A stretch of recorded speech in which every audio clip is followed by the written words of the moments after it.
ધોરણ 9 માં વિષય વિજ્ઞાનમાં ચેપ્ટર નંબર 6 પેશીઓ વિશે આપણે અભ્યાસ કરી રહેલા છે. તો વિદ્યાર્થી મિત્રો, ચોથા ભાગમાં આપણે વનસ્પતિ પેશીઓના બે પ્રકાર સંપૂર્ણ રીતે અભ્યાસ કરી ચૂક્યા છે ચોથા ભાગ સુધીમાં. હવે પાંચમા ભાગના અંદર વનસ્પતિનું રક્ષણ કરતી જે પેશી છે કે જેને અધિષ્ઠળીય પેશી તરીકે ઓળખવામાં આવે છે, એનો આપણે અભ્યાસ કરવાના છે. અને એમાં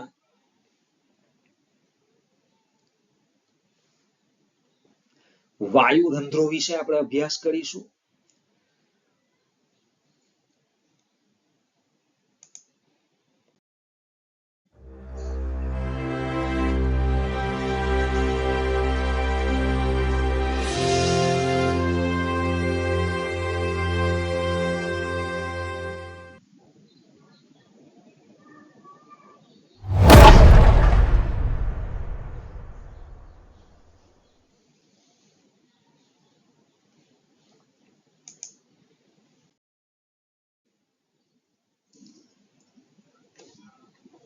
તો વનસ્પતિનું અધિષ્ઠ કે જે સૌથી ઉપરનું એટલે કે સૌથી બહારનું વનસ્પતિનું સ્તર છે કે જે અધિસ્તર તરીકે ઓળખાય છે, અને તેનું કાર્ય છે વનસ્પતિનું રક્ષણ કરવાનું. અને એટલા જ માટે વનસ્પતિનું રક્ષણાત્મક આવરણ એ અધિસ્તર કહેવાય છે.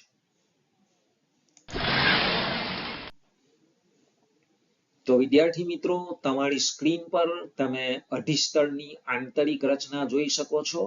પ્લાન્ટ એનેટોમી એટલે કે વનસ્પતિની શરીર રચના, આંતરિક રચના, આ શરીર રચના છે કે આ પુષ્પ છે, પર્ણ છે, પ્રકાંડ છે, મૂળ. તો આ સૌથી બહારની જે સપાટીઓ છે એમાં આ પ્રોટેક્ટિવ ટિશ્યુ એટલે કે વનસ્પતિની રક્ષણ કરતી પેશી, ઇંગ્લિશમાં એને પ્રોટેક્ટિવ ટિશ્યુ તરીકે ઓળખવામાં આવે છે. અને આ એની આંતરિક રચના બતાવી છે. અધિસ્તર છે એક સ્તરનું બનેલું, જેને ઇંગ્લિશમાં એપિડર્મિસ તરીકે ઓળખવામાં આવે છે. અને એના ઉપર આ ક્યુટિકલનું આવરણ હોય છે, મીણ જેવું એક ચીકણું પડ હોય છે. અને એના નીચે આ વાયુરંધ્રો આવેલા હોય છે પર્ણની સપાટી પર. અને આ નીચે એ સપોર્ટિંગ ટિશ્યુ છે એટલે કે વનસ્પતિને આધાર આપનાર પેશી, જે મૃદુતક પેશી તરીકે ઓળખાય છે. તો વિદ્યાર્થી મિત્રો, આપણે અધિસ્તરની આ આંતરિક રચના આકૃતિથી સમજ્યા. હવે આપણે એની રચના થિયરિકલ સમજીશું. તો રક્ષણનું કાર્ય કરે છે અધિસ્તર, કે સૌથી બહારના સ્તરના કોષો છે, અહીંયા આપણે જોઈ શકીએ છીએ આ સૌથી બહારનું સ્તર છે. સામાન્ય રીતે એક સ્તરનું બનેલું હોય છે કે અહીંયા એક જ સ્તર હોય છે એનું અધિસ્તરના કોષોનું. વધારે શુષ્ક વસાહતોમાં જાડું અધિસ્તર પાણી ગુમાવવાની સામે વનસ્પતિને રક્ષણ આપે છે. વધારે શુષ્ક વસાહતો એટલે વિદ્યાર્થી મિત્રો રણ પ્રદેશ, જેને મળુ નિવાસ તરીકે પણ ઓળખવામાં આવે છે. મળુ નિવાસી વનસ્પતિઓ એટલે કે રણ પ્રદેશમાં ઉગતી જે વનસ્પતિઓ છે એ વનસ્પતિઓનું આ જે અધિસ્તર છે એ વધારે જાડું હોય છે. શા માટે? કારણ કે રણ પ્રદેશમાં આપણે જાણીએ છીએ કે પાણીની અછત હોય છે, એટલા માટે વનસ્પતિ પાણીને ઓછા પ્રમાણમાં ગુમાવે, અને એટલા માટે એનું આ અધિસ્તર સામાન્ય જગ્યાએ જે વનસ્પતિઓ થાય છે એના કરતા જાડું હોય છે. એટલે વિદ્યાર્થી મિત્રો, આ રક્ષણનું કાર્ય છે. ત્યાર પછી આ ક્યુટિકલનું સ્તર એના ઉપર જે હોય છે ચીકણું, તેની વાત છે કે મીણનું સ્તર આવેલું હોય છે, કે કે હવાઈ ભાગોના અધિસ્તરીય કોષો જળ પ્રતિરોધક મીણના સ્ત્રાવથી સ્તર બનાવે છે. જળ પ્રતિરોધક એટલે કે વોટરપ્રૂફ. વિદ્યાર્થી મિત્રો, આપણે ચોમાસામાં જેમ રેનકોટ પહેરીએ છીએ અને રેનકોટ આપણે જાણીએ છીએ કે વોટરપ્રૂફ આવે છે. જળ પ્રતિરોધક એટલે કે એનાથી આપણે આપણા શરીરનું, કપડાઓનું પાણીની સામે રક્ષણ કરીએ છીએ કે આપણા કપડા, આપણું શરીર પાણીથી ભીંજાઈ જતું નથી. તો વિદ્યાર્થી મિત્રો, સેમ એ જ રીતે વનસ્પતિના હવાઈ ભાગો, આ તમે અહીંયા જોઈ શકો છો, આ પર્ણ પ્રકારના બધા હવાઈ ભાગો જે બહાર હવામાં, વાતાવરણમાં ખુલ્લા ભાગો હોય અને હવાઈ ભાગો કહેવાય. તો એ હવાઈ ભાગોના અધિસ્તરીય કોષો જળ પ્રતિરોધક મીણના સ્ત્રાવથી સ્તર બનાવે છે, જેને ક્યુટિકલ તરીકે ઓળખવામાં આવે છે. પાણીના વ્યય એટલે કે વધારે પ્રમાણમાં પાણીને બહાર વહી જતું અટકાવવું, યાંત્રિક ઈજા અને પરોપજીવી ફૂગ સામે તે વનસ્પતિનું રક્ષણ કરે છે.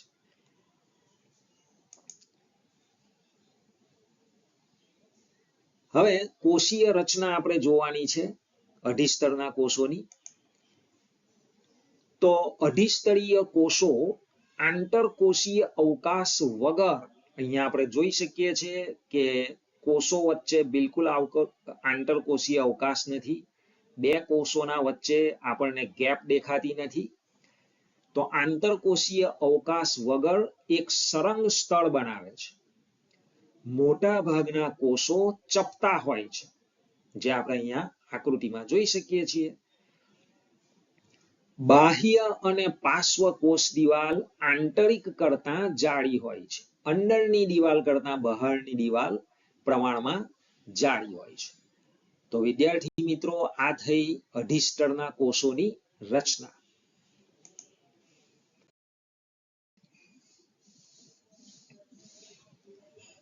હવે આપણે વનસ્પતિનું જે મૂળ છે અને એ મૂળનું જે સૌથી બહારનું સ્તર એટલે કે અધિસ્તર છે, એના વિશે અભ્યાસ કરીશું.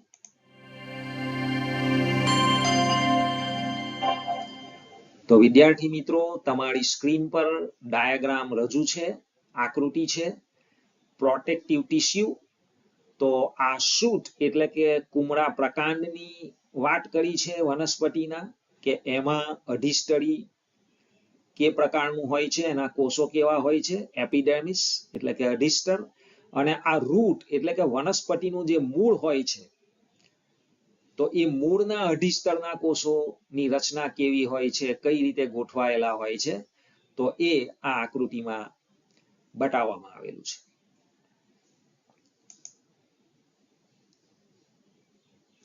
મૂળના અધિસ્તરીય કોષો પાણીનું શોષણ કરે છે. સામાન્ય રીતે વાળ જેવા લાંબા પ્રવર્ધ ધરાવે છે. અહીંયા આપણે જોઈ શકીએ છીએ આ પ્રવર્ધ, જેથી પાણીનું અભિશોષણ કરવાની ક્ષમતામાં વધારો થાય છે, જેને વિજ્ઞાનની ભાષામાં મૂળ રોમ કહેવામાં આવે. પાતળી વાળ જેવી રચના જે મૂળના ઉપર હોય છે, તેને મૂળ રોમ કહેવામાં આવે, લાંબા પ્રવર્ધ. અને શા માટે આ રચના મૂળ પર હોય છે વિદ્યાર્થી મિત્રો? કારણ કે પાણીનું શોષણ કરવાની ક્ષમતામાં વધારો કરવા માટે.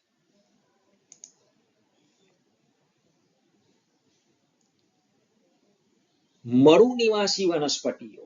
વિદ્યાર્થી મિત્રો, અગાઉની સ્લાઇડમાં આપણે જાણ્યું કે મરુનિવાસી વનસ્પતિઓ કોને કહેવામાં આવે? તો કે જે વનસ્પતિઓ રણ પ્રદેશોમાં ઉગતી હોય.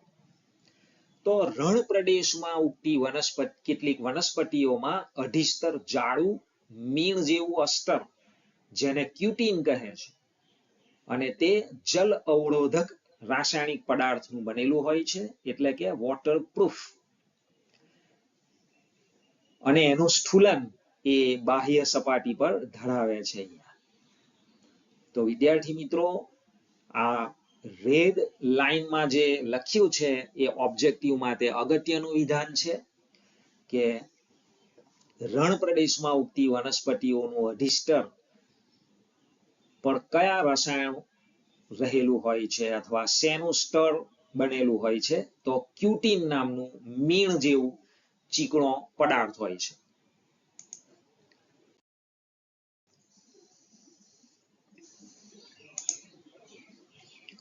વિદ્યાર્થી મિત્રો, હવે પછીનો આપણો ટોપિક છે વાયુરંધ્ર વિશેનો અને રક્ષક કોષો વિશેનો. તો આપણને વાયુરંધ્ર વિશે પરીક્ષામાં ટૂંક નોંધ પૂછી શકાય. તો વિદ્યાર્થી મિત્રો, સૌપ્રથમ આપણે એની આકૃતિથી રચના સમજીશું.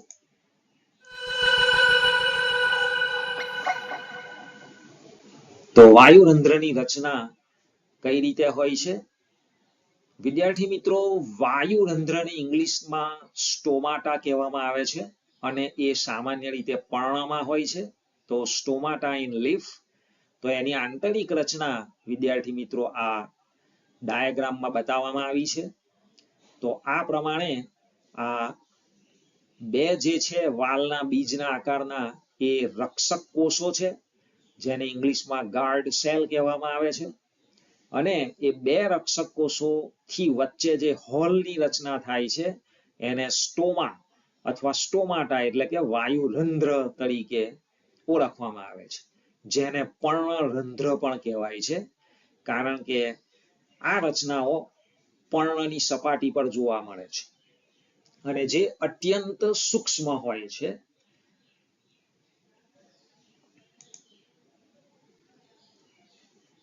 તો વાયુરંધ્રની રચના પર્ણના અધિસ્તરમાં. વિદ્યાર્થી મિત્રો, અત્યારે જ આપણે અધિસ્તર વિશે શીખી ગયા કે વનસ્પતિના જે હવાઈ ભાગો છે એનું રક્ષણ કરતી પેશી છે સૌથી બહારની. તો એ અધિસ્તરમાં નાના છિદ્રો જોવા મળે છે, જેને વાયુરંધ્રો કહે છે. વાયુરંધ્રો વૃક્કાકાર અથવા તો મૂત્રપિંડાકાર અથવા તો વાલના બીજના આકારના. વિદ્યાર્થી મિત્રો, આ લેઝર દ્વારા તમને એ રક્ષક કોષો બતાવવામાં આવી રહ્યા છે તમારી સ્ક્રીનના ઉપર. તો આપણે જોઈ શકીએ છીએ કે મૂત્રપિંડના આકાર જેવા હોય છે અથવા તો વાલના બીજના જેવો એમનો આકાર હોય છે. તો આવા બે રક્ષક કોષો દ્વારા આવરિત હોય છે, એટલે કે એ ઢંકાયેલું હોય છે છિદ્ર. પર્ણરંધ્રનું અથવા વાયુરંધ્રનું કાર્ય શું છે? તો વિદ્યાર્થી મિત્રો, પહેલું કાર્ય છે વાતાવરણના વાયુઓનું વિનિમય કરે છે, એટલે કે વાયુઓની આપલે કરે છે. વાતાવરણના વાયુ અંદર દાખલ થવા દે છે અને અંદરના વાયુઓને બહાર જવા દે છે. સૌથી અગત્યનું કાર્ય છે બાષ્પોત્સર્જન. વિદ્યાર્થી મિત્રો, વાયુરંધ્ર અથવા પર્ણરંધ્રનું સૌથી મહત્વનું અગત્યનું કાર્ય બાષ્પોત્સર્જનનું છે. તો બાષ્પોત્સર્જન એ શું છે? તો વનસ્પતિમાંથી બાષ્પ સ્વરૂપે એટલે કે વરાળના સ્વરૂપે પાણી જે ઘુમાવવામાં આવે છે પર્ણરંધ્ર દ્વારા, તે ક્રિયાને બાષ્પોત્સર્જન તરીકે ઓળખવામાં આવે છે. અને પ્રકાશ સંશ્લેષણ માટે વાયુનું શોષણ કરે છે. કાર્બન ડાયોક્સાઇડનું થોડાક પ્રમાણમાં શોષણ કરવાનું કામ પણ આ પર્ણરંધ્ર કરતું હોય છે. વિદ્યાર્થી મિત્રો, દિવસ દરમિયાન પર્ણરંધ્ર ખુલતા હોય છે, રાત્રિ દરમિયાન પર્ણરંધ્ર બંધ થઈ જાય છે.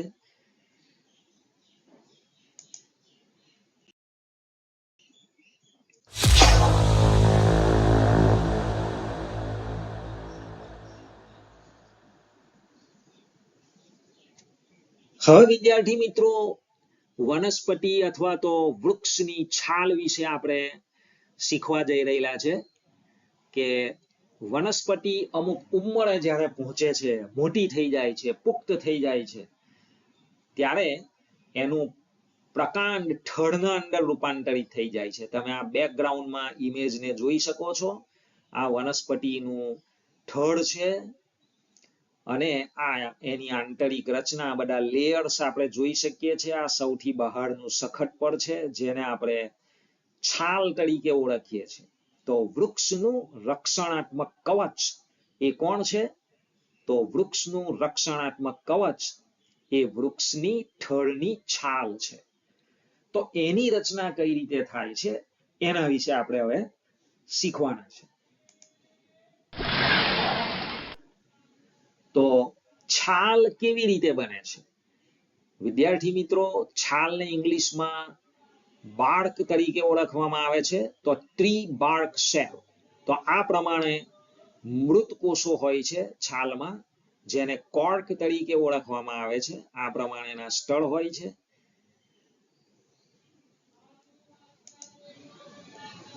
તો જેમ જેમ વૃક્ષ મોટું થાય છે તેમ તેમ તેની બહારની ત્વચાની નીચે એક નવું રક્ષણાત્મક પડ બને છે.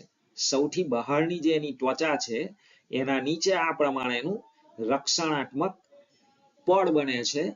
આ પડના કોષો વારંવાર વિભાજન પામીને એકના અંદરથી અનેક કોષો તૈયાર કરે છે અને જાડી અને મજબૂત છાલ બનાવે છે, જે વૃક્ષને સુરક્ષિત રાખે છે, એટલે કે વૃક્ષનું રક્ષણ કરવાનું કામ કરે છે. હવે છાલની ખાસિયતો શું છે? તો નંબર 1, છાલના કોષો જીવંત નથી, એટલે કે તેઓ મૃત હોય છે. વિદ્યાર્થી મિત્રો, આ લેઝર ફરે છે એ કોષો જે તમે જુઓ છો એ મૃત કોષો હોય છે. નંબર 2, કોષો એકબીજા સાથે ખૂબ ચુસ્ત રીતે ગોઠવાયેલા હોય છે, જેથી વચ્ચે જગ્યા રહેતી નથી, એટલે કે આંતરકોષીય અવકાશનો બિલકુલ અભાવ હોય છે. નંબર 3, તેમાં સુબેરીન નામનું એક ખાસ રસાયણ હોય છે, જે તેને મજબૂત અને વોટરપ્રૂફ બનાવે છે, જલ અવરોધક બનાવે છે. વિદ્યાર્થી મિત્રો, ચોમાસામાં આપણે જોઈએ છીએ કે ખૂબ વરસાદ પડતો હોય છતાં વનસ્પતિ અડીખમ રહે છે. આપણે કદી વનસ્પતિને છત્રી ઓઢીને ઉભેલી કે રેનકોટ પહેરીને ઉભેલી જોઈ નથી. તો વિદ્યાર્થી મિત્રો, એને કુદરતે આ પ્રમાણે બક્ષિસ આપેલી છે કે એના આ જે કોષો છે છાલના સૌથી બહારના, તો તેમાં સુબેરીન નામનું એક રસાયણ હોય છે. અને આ સુબેરીન એ શું કરે છે કે એક તો એને મજબૂતાઈ આપે છે. આપણે જાણીએ છીએ કે વનસ્પતિની છાલ ખૂબ જ મજબૂત હોય છે. અને બીજું કે એને વોટરપ્રૂફ બનાવે છે, એટલે કે બહારથી પાણી બિલકુલ અંદર જઈ શકતું નથી.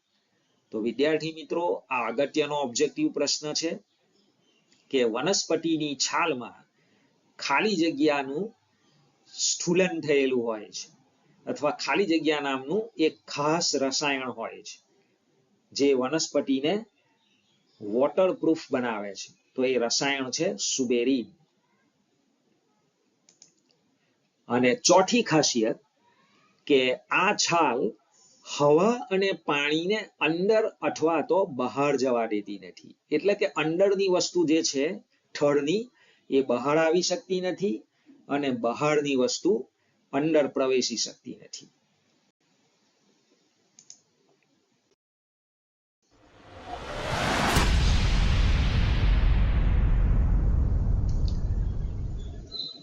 વિદ્યાર્થી મિત્રો, આપણે ભાગ 5માં વનસ્પતિના સૌથી બહારના સ્તર કે જેને અધિસ્તર તરીકે ઓળખવામાં આવે છે, તો એની રચના, એના કાર્યો ઉપરાંત વૃક્ષોની છાલનું નિર્માણ કઈ રીતે થાય છે, એના કોષોની રચના અને એની ખાસિયતો, એના કાર્યો વિશે અભ્યાસ કર્યો.